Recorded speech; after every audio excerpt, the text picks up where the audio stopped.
Avec ces forêts privées, il n'est pas toujours évident de découvrir la Sologne et ses animaux sauvages. Pour permettre à tous de découvrir sa richesse, le domaine de Siran a ouvert ses portes il y a 40 ans.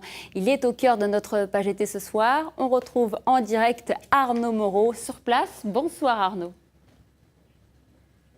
Bonsoir, et ce n'est pas les quelques nuages qui vont nous empêcher de profiter de la Sologne, ces magnifiques paysages, cette faune et cette flore incroyables. Alors on a pu se balader ce matin dans le domaine du Siran. Je vous propose de suivre avec nous cette balade et ces surprises. Un reportage réalisé avec Isabelle Racine et Jean Guéguenia. Un vent léger souffle sur la Sologne sans troubler son calme. En cette fin d'été, tout est encore bien vert. Quelques champignons font leur apparition et les bruyères permettent aux abeilles et bourdons de se régaler. Voici un aperçu de ce que peut être la Sologne, territoire de 5000 mètres carrés, méconnu et parfois inaccessible au public. C'est notamment pour ça que le domaine du Siran a ouvert ses portes. La grande particularité de cette région naturelle, c'est qu'elle est privée sur près de 95% du territoire. Donc l'objectif de l'association était de pouvoir avoir des endroits accessibles au public et sans que les visiteurs aillent n'importe où se promener en Sologne sur ses propriétés. Et voici l'un des clous de la visite, la découverte d'animaux.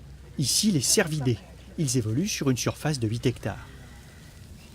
Je crois qu'ils sont encore assez sauvages, alors ça c'est quand même rare qu'on voit ça. Et aussi la dynamique de la groupe, c'est intéressant de voir. Ouais. Papa!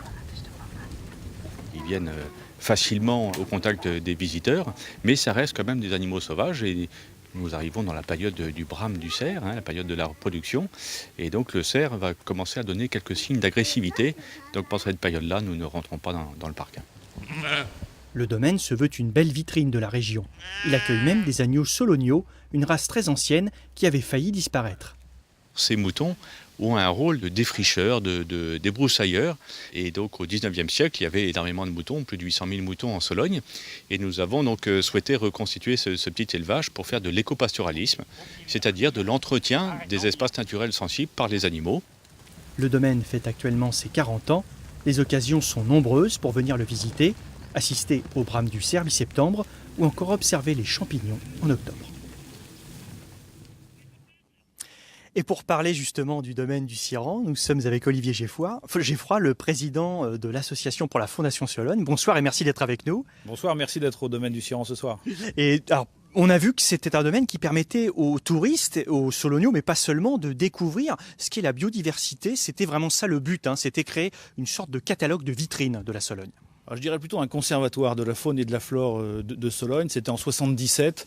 Les pères fondateurs, les acteurs locaux de Sologne, avec des fonds du ministère de la Culture et de la région, ont acheté ce domaine, 300 hectares, pour les mettre à la disposition de tous et de toutes, pour mettre à la disposition de cette Sologne magique, magnifique, alors qu'elle est ailleurs, elle s'est cloisonnée malheureusement. Alors on le voit, comme derrière nous, là, il y a des moutons, il y a toute une faune spéciale.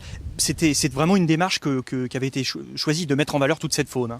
C'est vraiment une démarche environnementale, une démarche de mise à la disposition du plus grand nombre, à la fois de la faune et de la flore de Sologne. Alors vous avez vu sans doute les cerfs, les moutons de Sologne, et puis par ailleurs vous avez toutes les espèces qu'on peut trouver en Sologne, des espaces remarquables naturels. Alors, les gens qui viennent vous voir, ce sont des Soloniaux, ce sont des gens qui viennent pourquoi pas de toute l'Europe? Alors, ce sont d'abord des gens de la région, des amis du Loiret, des Loiretains qui viennent au Siran. Sur les 25 000 visiteurs, la part la plus importante, c'est celle-là. Le deuxième groupe le plus important, ce sont des gens qui viennent plutôt de la région parisienne et qui viennent s'oxygéner singulièrement les week-ends. Et puis le troisième groupe, c'est beaucoup d'Européens, mais de Nord-Européens, comme par exemple nos amis hollandais.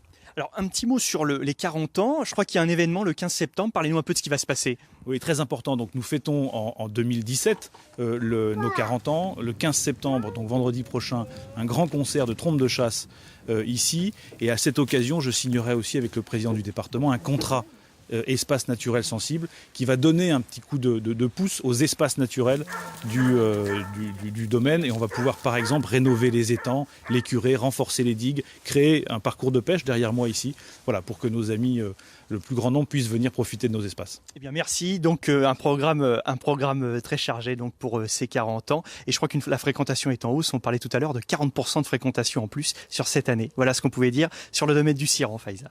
Merci Arnaud Moreau.